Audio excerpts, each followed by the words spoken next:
How to connect long distance on Love Spouse app.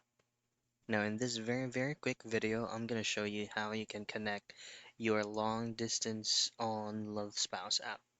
This is very easy. So, first is before doing anything from this application, make sure that you're currently using the latest version of this app.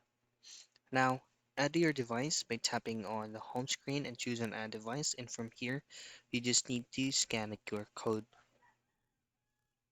Now, if your QR code is not available, all I have to do is to tap on album and then from there just simply upload the QR code. Now for you to be able to get connected to a long distance, all I have to do is to ask your partner's ID or user ID number at the lower right portion of your screen, which is going to be the Me tab. Now below their username, they should be able to find their ID, which is going to be numbers. Simply copy it and then paste it into Add Friends on your application. And that's it. That's how you connect long distance on Love Spouse app.